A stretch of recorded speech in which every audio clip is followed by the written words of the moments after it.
একটি গাড়ি 715 কিমি দূরত্ব একটি নির্দিষ্ট গতিতে যায়। যদি গাড়িটির গতিবেগ 10 কিমি/আওয়ার বেশি হয় হতো তবে ওই দূরত্ব যেতে 2 ঘন্টা কম সময় লাগতো। গাড়িটির প্রকৃত গতিবেগ কত? তাহলে আমাদের কি কি দেওয়া আছে? গাড়িটি মোট কতটা দূরত্ব যাচ্ছে, 715 কিমি, সেটা দেওয়া আছে। বলেছে যে গাড়িটি যদি গতিবেগ 10 কিমি/ঘন্টা বাড়িয়ে দিত তাহলে তার ওই দূরত্ব যেতে 2 ঘন্টা কম সময় লাগতো। আচ্ছা, আমরা অঙ্কটা কিভাবে সলভ করতে পারি? গাড়িটির প্রকৃত গতিবেগ যদি আমি x ধরে নিই,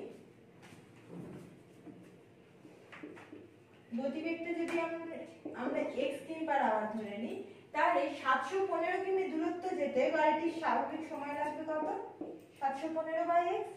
আচ্ছা, গতিবেগ যদি 10 কিমি বাড়িয়ে দেয় তাহলে গতিবেগ হবে x + 10, এবং সেক্ষেত্রে 715 কিমি যেতে এই সময়টা লাগবে। এই সময়টা 2 ঘন্টা বেশি এই সময়টার থেকে, তাহলে এটা মাইনাস এটা ইকুয়ালস টু 2। এটা যদি সলভ করি, 715 কমন নিয়ে 1/x - 1/x আছে ইকুয়াল টু x * x আছে ওভার দিকে 2/715 সরি 715 তাহলে x - x ইকুয়াল টু 3/1 এটা আমরা এটা নিজে বলে ফাইনাল দেব। আচ্ছা, তাহলে x = 65 হবে আর x = 55 হবে। এবার আমাদের প্রকৃত গতিবেগ চেয়েছে, আর গাড়িটির গতিবেগ পরে 10 কিমি/ঘন্টা বাড়িয়েছে। তার মানে গতিবেগ পরে 10 কিমি/ঘন্টা বেড়েছে, আগে তো গতিবেগটা কম ছিল। তার মানে এইটা হচ্ছে আমাদের आंसर। এখান থেকে 10 কিমি/ঘন্টা গতিবেগ বাড়িয়ে তবে 65 হয়েছে। তার মানে আগে গতিবেগ ছিল 55, তাহলে গাড়িটির প্রকৃত গতিবেগ হবে 55 কিমি/আওয়ার। এবার দেখো, এই যদি আমরা দ্বিঘাত সমীকরণ গঠন করে সলভ করতে যাই, আমি এখানে যেমন মিডল টার্মটা তাড়াতাড়ি করছি, কিন্তু যদি আমরা এটাকে সলভ করতে যাই বা আমাদের মিডল টার্মটা করতে প্রচুর সময় লাগে, প্লাস এই সমীকরণটা গঠন করে সমাধান করতে সময় লাগে।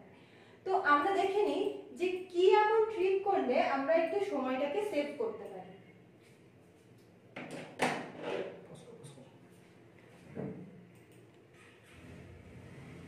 আচ্ছা, তাহলে প্রথমে আমাদের করণীয় কি? এখানে বলেছে যে গাড়িটির গতিবেগ 10 কিমি/ঘন্টা বেশি হলে যেতে ওই দূরত্ব যেতে 2 ঘন্টা কম সময় লাগতো।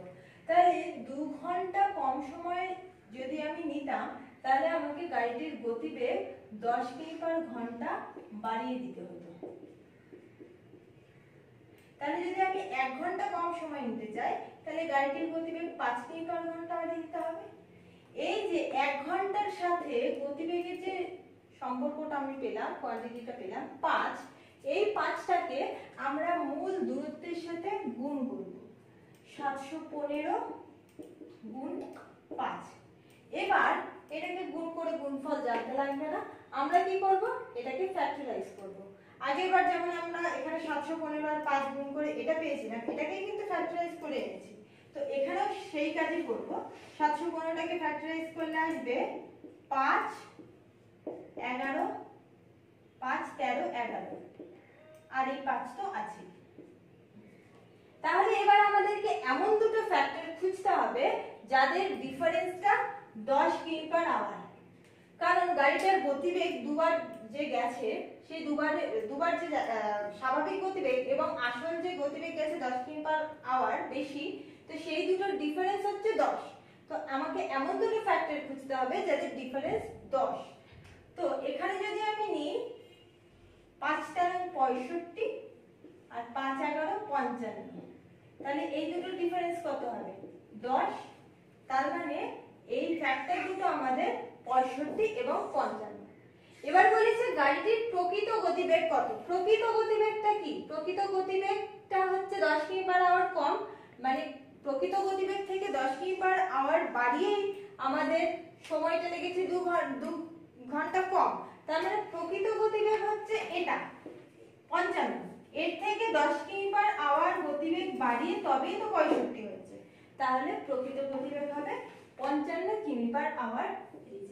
আচ্ছা, তাহলে এই এত কিছু না করে আমরা খুব সহজেই শর্টে আমরা এই অঙ্কটা সলভ করতে পারলাম। কিভাবে করলাম? এই 2 ঘন্টা কমের সাথে গতিবেগের কত হচ্ছে 10 কিমি/আওয়ার, মানে যদি সময়টাকে 2 ঘন্টা কমায় গতিবেগ আমাকে 10 কিমি/আওয়ার বাড়াতে হবে। তাহলে সময় যদি 1 ঘন্টা কমায় গতিবেগ 5 কিমি পার আওয়ার বাড়াতে হবে। এই যে 5 পেলাম এটার সাথে 715টা গুণ করব, গুণ করে ফ্যাক্টরাইজ করে আমাকে এমন দুটো ফ্যাক্টর খুঁজতে হবে যাদের পার্থক্য হচ্ছে এই গতিবেগের পার্থক্যের সমান, মানে 10।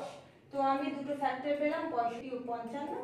এবার আমাদের গতিবেগ আগে কম ছিল, পরে 10 কিমি পার আওয়ার বেড়েছে, তার মানে আগে 55 ছিল, পরে 65 হয়েছে, তাহলে প্রকৃত গতিবেগ হচ্ছে 55।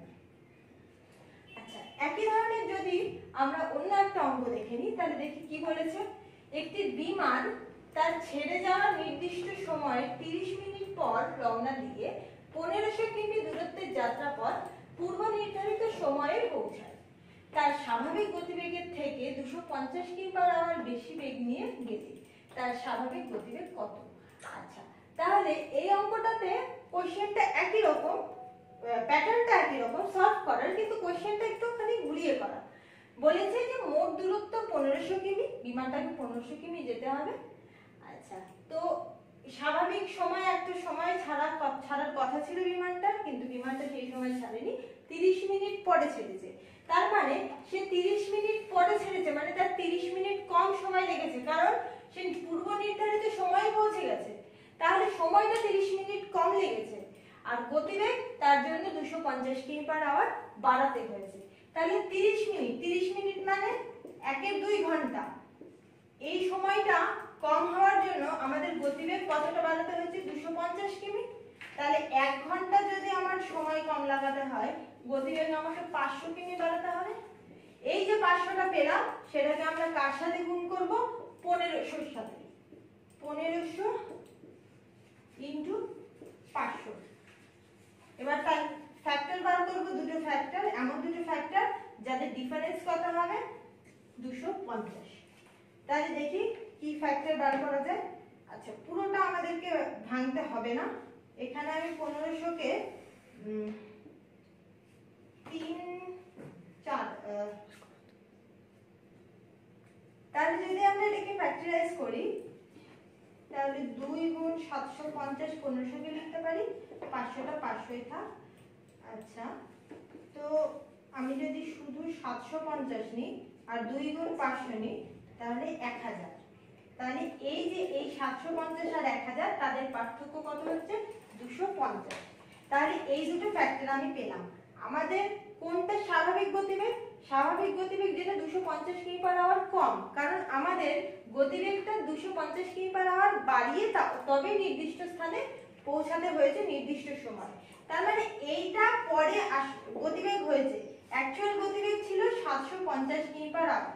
তাহলে এটা হচ্ছে আমাদের উত্তর, যে স্বাভাবিক গতিবেগ কত, বিমানটির স্বাভাবিক গতিবেগ। গতিবেগের পার্থক্য কত যাচ্ছে? 500 কিমি পার আওয়ার। এবার আমরা কি করব? এই 500 এর সাথে এই যে আমাদের দূরত্ব ছিল 1500, সেটা গুণ করব। তাহলে 1500 গুণ 500। এবার এটাকে ফ্যাক্টরাইজ করতে হবে, এমন দুটো ফ্যাক্টরে ভাঙতে হবে যাতে তাদের পার্থক্য হয় 250। তো কি ফ্যাক্টরে ভাঙবো?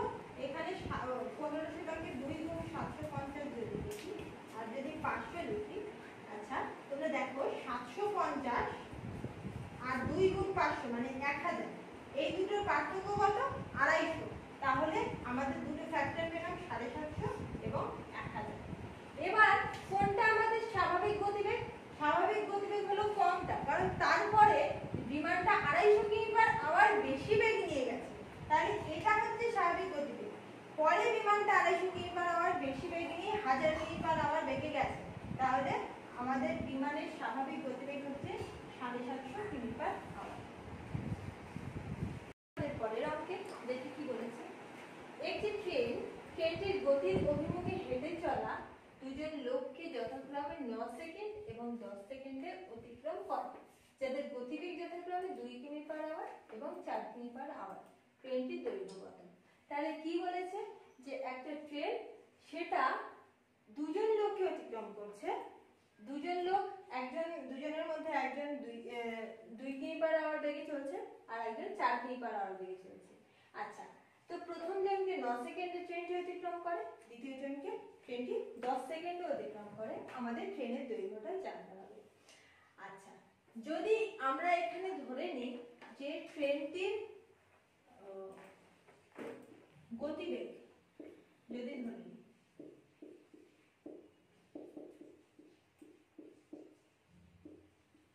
যদি x কিমি/আওয়ার ধরে নিই, তাহলে ট্রেন এবং লোকগুলো একই দিকে যাচ্ছে। তো যখন প্রথম লোককে অতিক্রম করবে তখন প্রথম লোকের সাথে ট্রেনটির আপেক্ষিক গতিবেগ কত হবে? x - 2 কিমি/আওয়ার। যেহেতু একই দিকে যাচ্ছে তাই আপেক্ষিক গতিবেগ করার সময় বিয়োগ করতে হবে, আর x থেকে 2 বিয়োগ করতে হবে, কারণ অবশ্যই ট্রেনটা বেশি জোরে যাচ্ছে, লোকটি আসতে যাচ্ছে তাই ট্রেনটি লোকটিকে অতিক্রম করে যাচ্ছে, সেজন্য x থেকে 2 বিয়োগ করলাম। আচ্ছা, এটা হচ্ছে প্রথম ক্ষেত্রে প্রথম লোককে অতিক্রম করার সময় ট্রেনটির আপেক্ষিক গতিবেগ। আচ্ছা, এই আপেক্ষিক গতিবেগটাকে যদি আমি সেকেন্ডে করি, কিমি/আওয়ার থেকে মিটার/সেকেন্ড করে নিই, তাহলে 5/18 দিয়ে গুণ করতে হবে।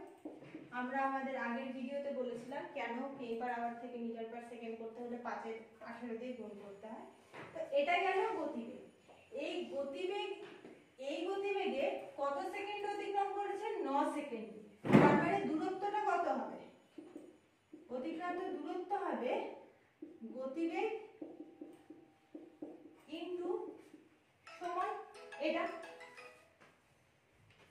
আচ্ছা, এবার দ্বিতীয় ক্ষেত্রে যদি বলি, দ্বিতীয় ক্ষেত্রে ট্রেনটির গতিবেগ তো এটাই আছে। দ্বিতীয় ক্ষেত্রে আপেক্ষিক গতিবেগ কত হবে? x - 4, কারণ দ্বিতীয় ক্ষেত্রে গতিবেগ 4 কিমি/আওয়ার আছে, এত কিমি/আওয়ার। এটাকে মিটার/সেকেন্ড করতে হলে x - 4 ইনটু 5/18, এত মিটার/সেকেন্ড। আচ্ছা, দ্বিতীয় ক্ষেত্রে অতিক্রম করতে সময় লেগেছে কত? 10 সেকেন্ড সময় লেগেছে। তাহলে সেই ক্ষেত্রে দূরত্ব কত হবে? x - 4 ইনটু 5/18 ইনটু 10, মানে গতিবেগ ইনটু সময়। আচ্ছা, এবার আমরা জানি যখন কোনো একটা ট্রেন কোনো লোককে অতিক্রম করে, তার মানে ট্রেনটা নিজের দৈর্ঘ্যে অতিক্রম করে। এমন কোন জিনিস যেটা চওড়াই খুব ছোট, যার মাপটা চওড়াই না মাপার মতনই, বা তার মাপটা দেওয়া থাকে না, সেই ক্ষেত্রে আমরা ধরে নিই যে জিনিসটা অতিক্রম করছে, সেটা ট্রেন হোক বা লরি হোক, যে অতিক্রম করছে তার দৈর্ঘ্যটা নিজের দৈর্ঘ্যটাকে অতিক্রম করে। মানে একটা ট্রেন যদি বলা হয় যে একটা পোলকে অতিক্রম করছে, তাহলে সেটা ট্রেনটা নিজের দৈর্ঘ্য অতিক্রম করবে। একইভাবে ট্রেনটা যদি লোকটাকে অতিক্রম করে তাহলে নিজের দৈর্ঘ্য অতিক্রম করবে। তো প্রথম ক্ষেত্রে একটা লোককে অতিক্রম করেছে, তার মানে এটা নিজের দৈর্ঘ্য অতিক্রম করেছে। দ্বিতীয় ক্ষেত্রে আরো একটা লোককে অতিক্রম করেছে, মানে এই ক্ষেত্রেও ট্রেনটা নিজের দৈর্ঘ্য অতিক্রম করেছে। ট্রেনটার দৈর্ঘ্য তো চেঞ্জ হবে না, তার মানে এই দুটো দৈর্ঘ্য এক, তাহলে এটা ইকুয়াল। 5/18 যদি আমি দুদিক থেকে কেটে দিই, তাহলে এই আমাদের একটা সমীকরণ আসছে। এটা যদি আমরা সলভ করি, এখান থেকে পাচ্ছি 9x - 18 ইকুয়ালস টু 10x - 40। তাহলে তাহলে এই ক্ষেত্রে আমাদের সমাধান হলো 22, এবং যেহেতু আমরা এককটা মিটার/সেকেন্ডে নিয়ে গেছিলাম, তাহলে আমাদের ট্রেনের গতিবেগ, আচ্ছা এটা ট্রেনের গতিবেগ পেলাম, ট্রেনের গতিবেগটা 22 কিমি/আওয়ার। আমাদের বলেছে যে ট্রেনটির দৈর্ঘ্য কত। ট্রেনটির দৈর্ঘ্য কত মানে আমরা এইখানে ট্রেনের দৈর্ঘ্য বার করেছিলাম, অথবা এটা, এই দুটোর মধ্যে যে কোনো একটাতে আমাদের x এর ভ্যালুটা বসিয়ে দিতে হবে, তবে আমরা পাবো ট্রেনের দৈর্ঘ্য। তাহলে ট্রেনটির দৈর্ঘ্য ইকুয়ালস টু, আমি প্রথমটাতে বসিয়ে দিই, প্রথমটাতে x এর ভ্যালু যদি আমি 22 বসাই, 22 - 2 ইনটু 5/18 ইনটু 9, 2 এখানে আসবে 20 ইনটু 5/2, তার মানে 50। এটা আমাদের অ্যানসারটা ছিল মিটার, তাহলে 50 মিটার হচ্ছে আমাদের অ্যানসার, এখানে হবে 9। কেউ হয়নি? আচ্ছা, তো এইটা করার জন্য আমাদের অনেকটা কিছু বার করতে হলো। এই পুরোটা এখানে যে আমরা গতিবেগটা বার করলাম এত পর্যন্ত, এটাকে আমরা খুব শর্টে করতে পারি। কিভাবে? আমাদের 9 সেকেন্ডে একজনকে অতিক্রম করেছে, একজনকে 10 সেকেন্ড অতিক্রম করেছে। প্রথম জন যাকে 9 সেকেন্ড অতিক্রম করেছে তার গতিবেগ 2 কিমি/আওয়ার, দ্বিতীয় জনের গতিবেগ 4 কিমি/আওয়ার। এটা যদি গুণ করি, 9 × 2 = 18 আর 4 × 10 = 40।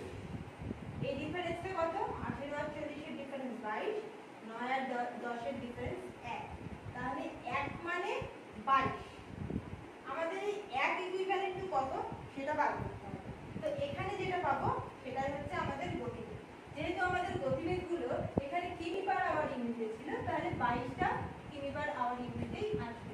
তো এই গতিবেগের যে এখান থেকে এতটা গতিবেগ বার করার এতটা প্রসেস করলাম, সেটা না করে আমরা এই শর্ট প্রসেসে এই গতিবেগটা বার করতে পারি। কিন্তু আমাদের চেয়েছে ট্রেনের দৈর্ঘ্য, তাহলে আমাদের এই শেষেরটুকু করতে হবে। ট্রেনের দৈর্ঘ্য করার জন্য যে কোনো একটা লোকের ক্ষেত্রে যা হচ্ছে সেটা কনসিডার করব, যে কোনো একজন। আমি এখানে প্রথম ব্যক্তির ক্ষেত্রে যদি কনসিডার করি, তাহলে ট্রেনটার গতিবেগ হচ্ছে 22 কিমি পার আওয়ার, আর প্রথম ব্যক্তির গতিবেগ হচ্ছে 2 কিমি পার আওয়ার, এবং তারা দুজনে একই দিকে যাচ্ছে। তো একই দিকে গেলে আপেক্ষিক গতিবেগ বিয়োগ হয়ে যাবে, তার মানে আপেক্ষিক গতিবেগ হবে 22 - 2 মানে 20 কিমি পার আওয়ার। এবার এটা কিমি পার আওয়ারে আছে আর এই ইউনিটে সেকেন্ডে আছে, তো আমি এটাকে মিটার পার সেকেন্ড করে দিতে পারি। 20 × 5/18 করলে এটা পেয়ে যাচ্ছে আমি মিটার পার সেকেন্ড। সেটা হচ্ছে ট্রেন এবং এই ব্যক্তির আপেক্ষিক গতিবেগ। এবার ট্রেনটি ওই ব্যক্তিকে 9 সেকেন্ডে অতিক্রম করেছে, তাহলে আপেক্ষিক গতিবেগ ইনটু সময় করলে আমরা পেয়ে যাব ট্রেনটির দৈর্ঘ্য। 2 দিয়ে 20 কে কাটলে 10 মানে 50, তাহলে এই 50 মিটার এটা আমরা পেয়ে গেলাম ট্রেনটির দৈর্ঘ্য। তাহলে আমরা গতিবেগটা শর্টে করলাম, করার পরে যে কোনো একজন ব্যক্তির ক্ষেত্রে আমরা কনসিডার করলাম। আমরা চাইলে দ্বিতীয় ব্যক্তির ক্ষেত্রেও কেসটা কনসিডার করতে পারতাম, তাহলে সেক্ষেত্রে আপেক্ষিক গতিবেগ হতো 22 - 4 মানে 18। তখন আমাদের 18 × 5 এর 18 করতে হতো। তারপর আমরা 10 সেকেন্ডে যেহেতু তাকে অতিক্রম করেছে 10 দিয়ে গুণ করতাম। তো এইভাবে আমরা ট্রেনটির দৈর্ঘ্য পেয়ে গেলাম 50 মিটার। আচ্ছা, তাহলে আমরা এই ধরনের আরেকটা অঙ্ক দেখে নিই। বলেছে একটি ট্রেনটির গতির অভিমুখে হেঁটে চলা দুজন লোককে যথাক্রমে 10 সেকেন্ড ও 12 সেকেন্ডে অতিক্রম করে, যাদের গতিবেগ যথাক্রমে 10 মিটার পার সেকেন্ড ও 20 মিটার পার সেকেন্ড। ট্রেনটির দৈর্ঘ্য কত? আগেরটার সাথে এইটার পার্থক্য শুধু ওখানে কিমি পার আওয়ারে দেওয়া ছিল স্পিডটা, এখানে গতিবেগটা মিটার পার সেকেন্ডে দেওয়া। আচ্ছা, তাহলে আমরা দেখি শর্ট ট্রিকটাই করি, এটা সরাসরি। প্রথম ক্ষেত্রে 10 সেকেন্ড, পরের ক্ষেত্রে 12 সেকেন্ড। প্রথম ক্ষেত্রে গতিবেগ 10, পরের ক্ষেত্রে গতিবেগ 20। তাহলে 10 × 10 = 100 আর 12 × 20 মানে 240। এই ডিফারেন্সটা কত? 2। 10 আর 12 ডিফারেন্স 2, এই ডিফারেন্সটা কত? 140। তাহলে আমাদের 2 মানে 140, 1 মানে হচ্ছে 70। তাহলে এই 70 পেলাম আমরা গতিবেগ। গতিবেগের এককটা কি হবে এই ক্ষেত্রে? এখানে গতিবেগটা মিটার পার সেকেন্ড এককে দেওয়া আছে, তাহলে এই গতিবেগের এককটা হবে মিটার পার সেকেন্ড। আমাদের দরকার ট্রেনটির দৈর্ঘ্য, তাহলে যে কোনো একজন ব্যক্তির ক্ষেত্রে আমরা কনসিডার করব। এখানে ট্রেনের গতিবেগ 70 মিটার পার সেকেন্ড, প্রথম ব্যক্তির গতিবেগ 10 মিটার পার সেকেন্ড এবং তারা একই দিকে যাচ্ছে, তাহলে আপেক্ষিক গতিবেগ কত হবে? 70 - 10 60 মিটার পার সেকেন্ড। এটা আপেক্ষিক গতিবেগ। এইখানে আর আমাদের মিটার পার সেকেন্ড থেকে আর কোনো চেঞ্জ আনতে হবে না, আমরা ডাইরেক্ট তাকে 10 সেকেন্ডে গুণ করে দেব, তাহলে ইকুয়ালস টু 600 মিটার। এটা আমাদের অ্যান্সার আসবে যে ট্রেনটির দৈর্ঘ্য 600 মিটার। আচ্ছা, এবার চলে যাই আমরা পরের অঙ্কে। বলেছে একটি ট্রেন 750 কিমি দূরত্ব একটি নির্দিষ্ট বেগে যায়। যদি ট্রেনটির গতিবেগ 10 কিমি পার আওয়ার বেশি হতো, তাহলে ওই দূরত্ব যেতে ট্রেনটির 2 ঘন্টা সময় কম লাগবে। ট্রেনটির প্রকৃত গতিবেগ কত? আচ্ছা, বিষয়টা কি বলেছে তাহলে? বলেছে একটা ট্রেন 715 কিমি দূরত্ব যাচ্ছে, যদি সে 10 কিমি পার আওয়ার গতিবেগ বাড়িয়ে নেয়, তাহলে তার ওই দূরত্ব যেতে 2 ঘন্টা সময় কম লাগে। ট্রেনটির গতিবেগ জানতে চেয়েছে। আচ্ছা, যদি আমরা ধরে নিই ট্রেনটির গতিবেগ x কিমি পার ঘন্টা, তাহলে 715 কিমি যেতে x কিমি পার ঘন্টা বেগে সময় কত লাগবে?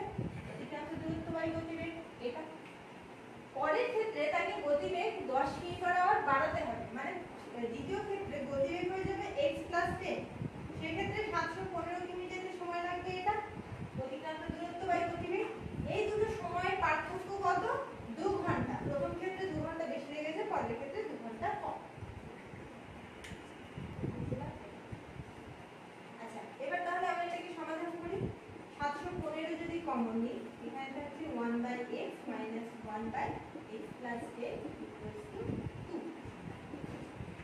তাহলে এটা যদি সলভ করি x into x plus 10 উপরে হবে 10 নিচে 2/715।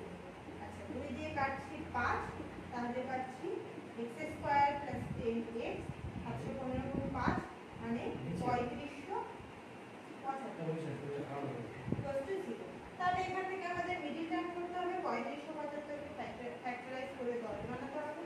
তো সেটা আমরা করতে পারি 65 আর 55 দিয়ে।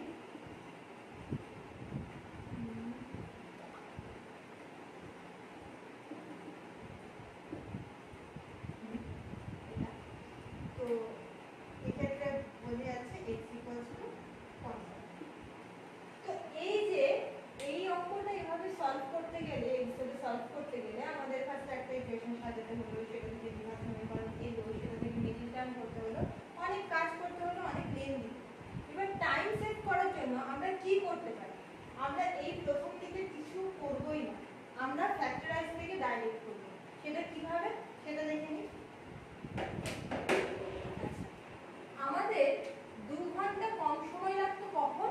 যখন গতিবেগ আমরা 10 কিমি/আওয়ার বাড়িয়ে দেব। তাহলে 2 ঘন্টা কম সময় তখন লাগবে যখন গতিবেগ 10 কিমি/আওয়ার বেড়ে যাবে। তাহলে সময় 1 ঘন্টা কম লাগবে যখন গতিবেগ 5 কিমি/আওয়ার বেড়ে যাবে। এই 1 ঘন্টা দিয়ে আমাকে তুলনা করতে হবে গতিবেগ। তো 1 ঘন্টা সময় কম লাগলে গতিবেগ 5 কিমি/আওয়ার বাড়াতে হবে। এই যে 5টা পেলাম, এই 5টাকে আমরা এই দূরত্বের সাথে গুণ করব। তাহলে 715 গুণ 5। এবার কি করব? এবার এটাকে ফ্যাক্টরাইজ করব। ফ্যাক্টরাইজ করলে এখান থেকে আসে 5 11 টা 715 কে ফ্যাক্টরাইজ করলে এটা আসে, আর 5টা ছিল। এবার এই দুটোকে আমাদের এটাকে আমাদের এমন দুটো ফ্যাক্টরের গুণফল আকারে লিখতে হবে যাতে তাদের পার্থক্য হয় আমাদের 10। অ্যাকচুয়ালি আমরা এই পুরো মিডিল টার্মটা না করে ডাইরেক্ট এই ফ্যাক্টরাইজের কাজটা করব, ফ্যাক্টরাইজেশনের কাজটা করব। তো এখানে দেখো খুব সহজেই বোঝা যাচ্ছে যে 5 11 55 আর 5 13 65। এই 55 আর 65 তাদের ডিফারেন্স কত? তাদের ডিফারেন্স 10। তাহলে আমাদের দুটো ফ্যাক্টর পেলাম আমরা 55 আর 65। এবার কোনটা হবে ট্রেনটির প্রকৃত গতিবেগ? ট্রেনটির প্রকৃত গতিবেগ যা ছিল, ট্রেনটির গতিবেগ পরে 10 কিমি/আওয়ার বেশি হয়ে গেল। তাহলে যদি এটা প্রকৃত গতিবেগ হয়, পরেরটা 10 কিমি/আওয়ার বেশি, তাহলে কমটা হচ্ছে প্রকৃত গতিবেগ। তাহলে ট্রেনটির প্রকৃত গতিবেগ হলো 55 কিমি/আওয়ার। তো এটার মাধ্যমে আমরা পুরো মিডিল টার্ম না করে জাস্ট ফ্যাক্টরাইজেশন করে আমরা আমাদের টাইমটা সেভ করতে পারি। আচ্ছা দেখে নিই এবার এই টাইপের আরো একটা অঙ্ক। বলেছে একটি বিমান তার নির্ধারিত সময়ের 30 মিনিট পর 1500 কিমি দূরত্বের যাত্রাপথে রওনা দিয়ে নির্দিষ্ট সময়ে পৌঁছালো। তার স্বাভাবিক গতি থেকে 250 কিমি/আওয়ার বেশি বেগে। বিমানটির স্বাভাবিক গতিবেগ কত? আচ্ছা কোশ্চেনের প্যাটার্নটা কিন্তু একই, মানে অ্যানসার সলভ আমরা একই ভাবে করব, কিন্তু একটু ঘুরিয়ে কোশ্চেনটা করা আছে। বলেছে যে বিমানটাকে 1500 কিমি যেতে হবে। বিমানটা যে সময় রওনা দেওয়া উচিত সে তার থেকে 30 মিনিট পর রওনা দিয়েছে এবং তার জন্য 250 কিমি/আওয়ার বেশি বেগ নিতে হয়েছে বিমানটাকে। তাহলে বিমানটির স্বাভাবিক গতিবেগ কত? আগের ক্ষেত্রে আমাদের বলেছিল যে গতিবেগ 10 কিমি/আওয়ার বেশি হবে কখন? যখন সময় 2 ঘন্টা কম লাগবে। এখানে গতিবেগ 250 কিমি/আওয়ার বেশি হলে সময় কত কম লাগবে? 30 মিনিট কম লাগবে। তাহলে এটা আমরা ডাইরেক্ট এই শর্টকাটটা দিয়ে সলভ করার চেষ্টা করি। আচ্ছা সময়ের পার্থক্য 30 মিনিট, এটাকে আমরা ঘন্টায় করলে 1-2 ঘন্টা হাফ আওয়ার। তো এইটা সময়ের পার্থক্য 1-2 ঘন্টা হলে এদিকে গতির পার্থক্য কত হয়ে যাচ্ছে? 250 কিমি/আওয়ার। তাহলে সময়ের পার্থক্য 1 ঘন্টা হলে গতির পার্থক্য কত হয়ে যাচ্ছে? 500। তাহলে সময়ের পার্থক্য 1 ঘন্টা হলে গতিবেগের পার্থক্য কত হয়ে যাচ্ছে? 500 কিমি/আওয়ার। এবার আমরা কি করব? এই 500 এর সাথে এই যে আমাদের দূরত্ব ছিল 1500 সেটা গুণ করব। তাহলে 1500 গুণ 500। এবার এটাকে ফ্যাক্টরাইজ করতে হবে, এমন দুটো ফ্যাক্টরে ভাঙতে হবে যাতে তাদের পার্থক্য হয় 250। তো কি ফ্যাক্টরে ভাঙবো? এখানে 1500টাকে 2 গুণ 750 যদি লিখি আর যদি 500 লিখি